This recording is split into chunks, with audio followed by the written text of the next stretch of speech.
Voltamos com o programa Uniso Comunidade. Vamos falar agora sobre a Faculdade de Filosofia, Ciências e Letras de Sorocaba, o berço da Uniso, que vai realizar no dia 2 de abril uma sessão solene em comemoração aos 60 anos. Vou conversar com o professor Aldo Vanucchi, assessor especial da reitoria, e também com a professora Maria Amélia dos Reis Schmidt, ex-aluna da faculdade, aluna da primeira turma da Faculdade de Filosofia de Sorocaba. Vamos começar com a professora Maria Amélia. Professora Maria Amélia, naquele tempo, vamos falar, estamos voltando ao passado, 1954. O que a menina Maria Amélia pensou em fazer em faculdade e por que escolheu fazer letras neolatinas, então, na recém-faculdade que estava começando em Sorocaba? Então, desde a 7ª série, seria hoje, que comecei a estudar francês e inglês. Achei uma coisa magnífica, conhecer outra língua. Sempre pensei em estudar línguas. E tive a grande sorte de que, assim que eu terminei o colegial, foi aberta a faculdade e eu, então, já comecei direto no curso de Letras Neolatinas. A senhora fez colegial onde? Estudou onde? No Estadão. Todo o período? Sempre no Estadão? O colegial. O ginásio no Centro Escolástico. A senhora é de Sorocaba, família de Sorocaba? Sim. Primário no Padilha. Tudo de Sorocaba. Aí a senhora entra na primeira turma, que no primeiro momento, que aí o professor Aldo também vai contar um pouco dessa história, pelo que eu me lembro e pelo que eu também estudei, não tinha uma sede própria. A faculdade começa a funcionar no prédio de onde é, até hoje, a Escola Getúlio Vargas, em Sorocaba, é isso? Correto. Como eu dizia há pouco, eu tenho até uma foto em que estão, né, os professores, diretores, alunos, né, em frente ao Colégio Getúlio Vargas, escola normal naquele tempo. E depois de lá é que passamos começa por Trujillo, então a faculdade no Campus prédio Trujillo. novo, muito bonito, né, como está até hoje, com seus arcos, que dão a sensação de um claustro, né, ali naquele pátio interno. Eu acho muito bonito. E estivemos por lá 4 anos, depois voltei com especialização ali mesmo, né? E hoje meus netinhos estão estudando lá no Dom Aguirre também. Professor Aldo, o senhor não entra, num primeiro momento, na faculdade que começava a funcionar na cidade. Mas como é que surge, mas o senhor como historiador, autor de vários livros, como é que surge a Faculdade de Filosofia, Ciências e Letras de Sorocaba? Como é que ela nasce, essa faculdade? A Faculdade de Filosofia nasceu da consciência, não de toda a população, mas de alguns líderes, cada um do seu tipo físico e psíquico, que previram que estava mais do que na hora de Sorocaba ter a sua Faculdade de Filosofia.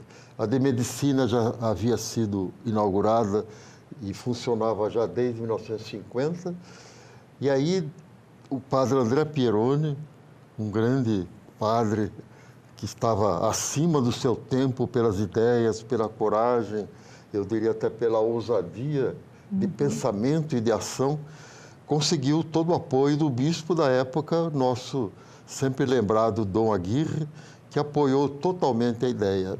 E o padre André também, muito perspicaz, conseguiu todo o apoio da Prefeitura Municipal, então chefiada pelo Dr. Gualberto Moreira. E aí essa parceria, a Diocese de Sorocaba, a Prefeitura e a liderança do Padre André, conseguiram levar à frente a ideia e conseguiram que a ideia fosse aprovada na Câmara Municipal em 1951, mas a Prefeitura não teve como sustentar a faculdade, então pediu que a Diocese de Sorocaba assumisse a sua administração.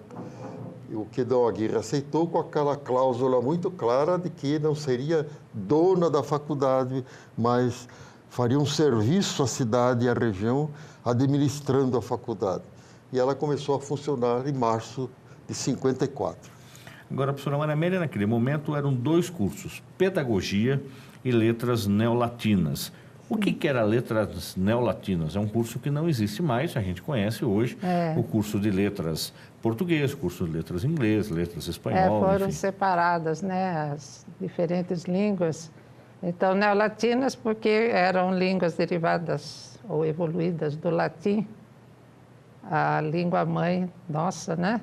E além, então, de latim, a gente estudava francês, italiano, espanhol e, claro, português. E como é que era o estudo naquela época? Como é que era o nível dos professores que eram mais contundentes? Eles eram insistentes com a turma? Era uma turma pequena também? Então, a turma era muito pequena, muito interessada.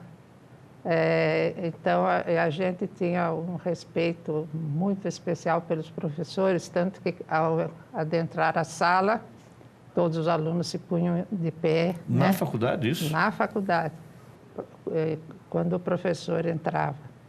E então nós tivemos também a grande sorte de ter professores de uma capacidade muito grande e que eram naturais dos países, né, cujas línguas ensinavam. Isso eu acho que é um fator muito importante. Então nós tínhamos o professor Morejon de espanhol, né, o professor Besselar de latim, que era um professor holandês. Tínhamos a professora Francesca de italiano e o professor Redés de francês, da Sorbonne. Então, cada um era originário, né, do país cuja língua ia ensinar. Então, a gente não teve nunca problemas, né, de pronúncia ou outras coisas, o uso, né, da língua.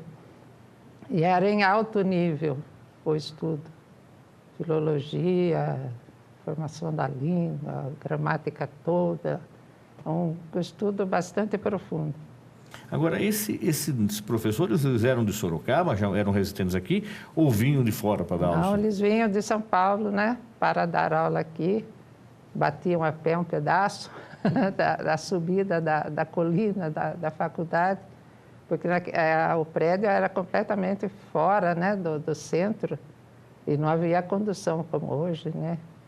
Então, eles vinham de São Paulo para dar as aulas.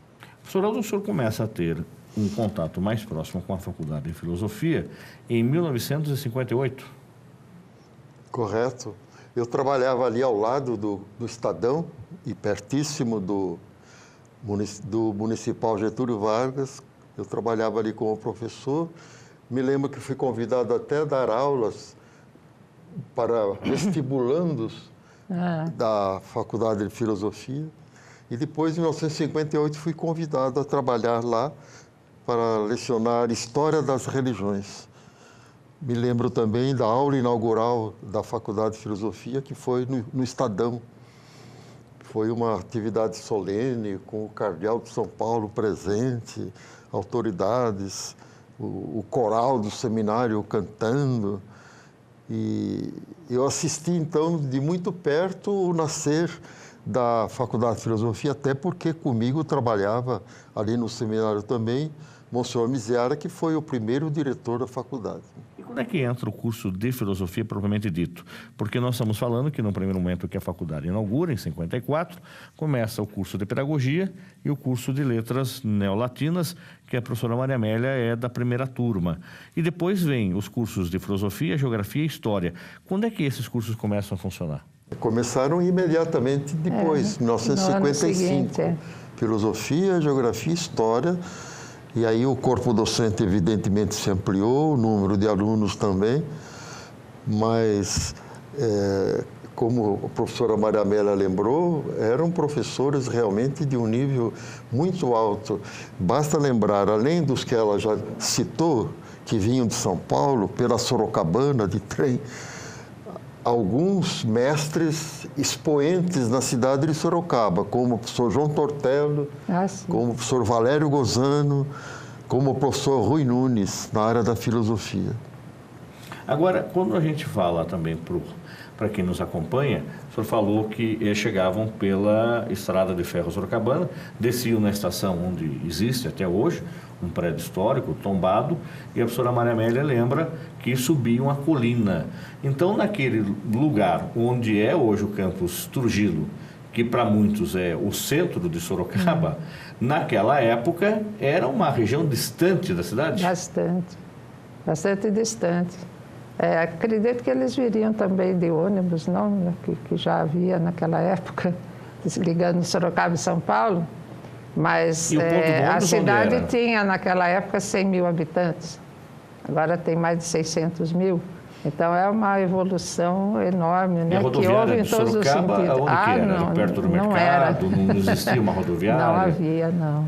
Agora, professor Aldo, inclusive, segundo consta, o próprio jornal Cruzeiro do Sul, dos anos 50, questiona de quem foi a brilhante ideia de fazer uma faculdade tão longe do centro.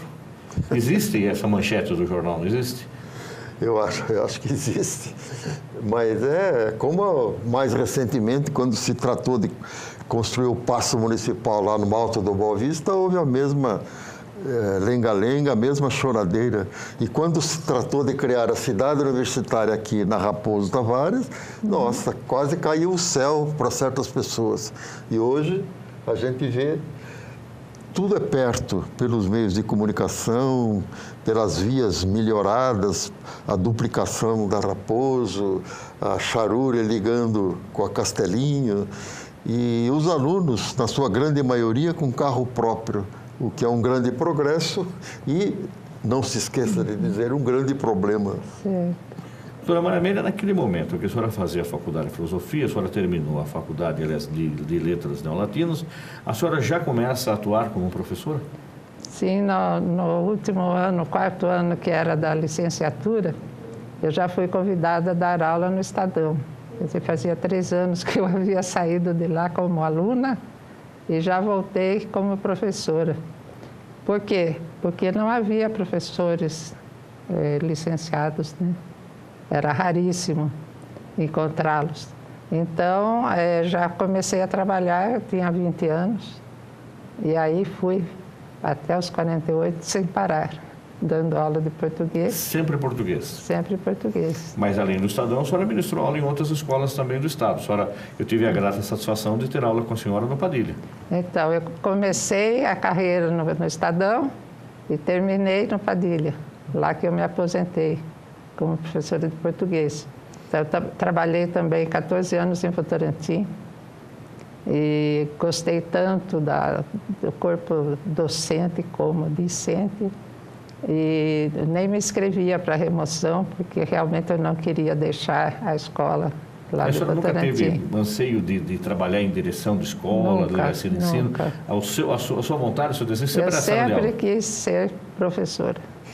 Nunca me interessei por nenhuma outra função dentro das escolas. E como é que surge a senhora dar aula depois de um tempo na Uniso ou na Faculdade de Filosofia? Quando é que surge a senhora estar dando aula no nível superior? Então, aposentei-me, né, como eu disse, no Padilha, aos 48 anos, como professora de português. Fiquei, então, 5 anos sem trabalhar fora de casa, o que foi bom para direcionar minhas filhas, né, que eram adolescentes na época. E depois, desejando voltar a trabalhar, encontrei uma convocação para professora de espanhol no Centro de Estudos de Línguas, que foi criado pelo Estado, né, como uma escola estadual. Então, comecei a trabalhar com espanhol nessa escola, onde fiquei durante 6 anos.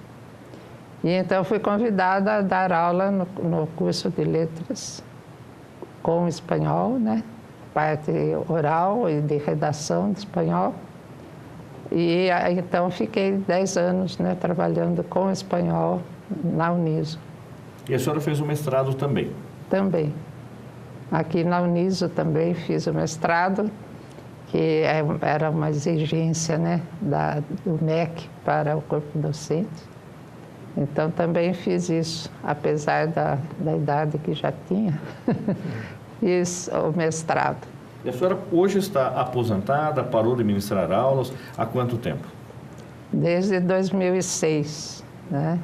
Eu comecei uma nova vida, sem relógio, sem horário, sem compromisso, como eu brinco, livre, leve e solta, porque foram muitos anos, né? Eu dei aula durante 44 anos. Então, finalmente eu estava sossegada, tranquila, sem compromissos com ninguém, com nada, nunca mais dei aula, nem particular, nada. Professor Aldo, no momento em que a Faculdade de Filosofia chega em Sorocaba e ela começa a se formar nas primeiras turmas, a gente viu através do relato da professora Maria Amélia a ausência e a necessidade de professores licenciados. Então, consequentemente, a demanda era imediata. Terminava a faculdade e já começava a trabalhar.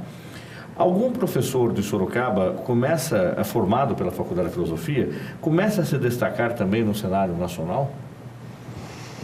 Olha, eu gostaria de responder a sua pergunta, primeiro complementando, ou até corrigindo o que a professora Maria Amélia disse, que ela foi chamada a dar aula no Estadão porque faltava professor. É verdade parcial, mas ela foi chamada também porque já se projetava como excelente aluna. Eu lembro até que nos primeiros anos da Faculdade de Filosofia formou-se um grupo teatral para apresentar peças do grande poeta e dramaturgo espanhol García Lorca. E ela trabalhou nessa peça com brilho. E ela foi atriz, então, professor? Interessante que anos e anos depois ela vai ser professora de espanhol na Faculdade de Filosofia. Então, essa questão de projeção de professores, ex-alunos nossos da FAF, da Uniso, é uma constante. Professores que estão hoje integrados no corpo docente de universidades federais do Brasil e até em universidades estrangeiras. E também houve a participação de professores renomados, como a professora Maria Amélia comentou, que vieram de São Paulo ou de outros pontos do Brasil para ministrar aulas e hoje são, ou já eram e continuam sendo referências internacionais, professor. É o caso do professor Sérgio Buarque de Holanda, né? Trabalhou na área de História. A ex-mulher do Fernando Henrique Cardoso, Dona Ruth Cardoso, foi nossa professora, começou a vida universitária dela em Sorocaba, trabalhou até pouco tempo porque depois foi chamada para a USP em São Paulo. Nós tivemos como professor também, na área de geografia, um cientista, dos maiores cientistas brasileiros, professor Aziz Nabsaber, uma grande figura de cientista, de alguém que tinha uma posição de cientista e de político muito claro no modo de entender os rumos do país. Especialmente eu me lembro quanto ele lutou, não contra a tal transamazônica, mas no sentido de dirigi-la da melhor forma, não, como ele dizia, uma estrada pensada e realizada só a partir de pranchetas de engenheiros, mas uma estrada, uma via intermunicipal imensa, importantíssima, pensada e trabalhada e realizada por engenheiros, por biólogos, por sociólogos e geógrafos. Ele insistia muito nessa obra multidisciplinar. E ele tinha razão, basta ver, como às vezes a gente vê pela televisão, a Transamazônica com trechos e trechos de puro barro, lama e caminhões empoçados, as populações ribeirinhas devastadas e outros problemas. Senhora Maria Amélia, naquela época, vamos voltar aí para os anos 50, quando a senhora terminou a sua graduação, começa a dar aula, tenho certeza de que uma jovem professora, bonita como a senhora é e era com certeza, era um bom partido. Como é que eram as paqueras naquela época? Namorar uma professora, casar com uma professora, era ser aí, ter um mérito enorme também. Então, com 20 anos eu comecei a dar aula. Falaram para mim, professora, aquela sala é a sua. e me jogaram numa sala de 45 adolescentes, uma classe masculina só, não era mista. Meninos de 15, 16 anos. Dispostos a aprontar tudo que pudessem, né? Mas aí me respeitavam, era a Dona Maria Amélia. Então eu comecei a ser Dona Maria Amélia aos 20 anos. E hoje em dia o tratamento é completamente diferente, né? Mesmo dando aula para a terceira idade, como eu fiz, a gente notava essa diferença tremenda, né? De tratamento, de maneira de tratar, de respeitar os professores, que havia senhoras da minha idade, ou até mais do que a minha, que queriam me chamar de Dona Maria Amélia, senhora, porque eu era professora. Então, antigamente, ser professora era uma coisa muito importante, né? Que provocava um grande respeito entre as pessoas. Hoje parece que não é mais, né? A experiência que eu tive depois, né, com a graduação, por exemplo, é um tratamento totalmente distinto, né, diferente do que era antigamente. Então, comecei aos 20 e daí prestei concurso, né, e tive que deixar Sorocaba porque não havia vaga no estado. No estado, aqui em Sorocaba. Você casou com quantos anos? 36. 36 Você anos. vê que eu não paquerei, né? Então, por isso que eu perguntei da paquera da recém-formada. Não paquerei na idade certa. Não, imagina, mas então aí a vida da senhora com casamento chega aos 36 anos. Então, eu me casei aos 36 anos, tive 2 filhas, né? Que são a minha glória. E meu marido faleceu no ano 2000. E tenho um segundo marido. Graças a Deus, estou bem. Muito bem. Doutor, por que muda essa relação professor-aluno? Em que momento isso ocorre? O professor entra na sala de aula, o aluno fica em pé em respeito a ele. Eu lembro da época que ir à diretoria da escola era um negócio assim que extrapolou todos os limites da convivência com o professor, que ele pudesse fazer alguma correção. Chegar na sala do diretor era a última punição que um aluno gostaria de receber. Mas, por outro lado, hoje o relacionamento professor-aluno, ele parece ser não só de uma experiência de troca em sala de aula, como de amizade e até de intimidade. Quando, em que momento ocorre essa revolução, ou isso é feito de forma paulatina? Eu acredito que é feito de forma paulatina por vários fatores, né?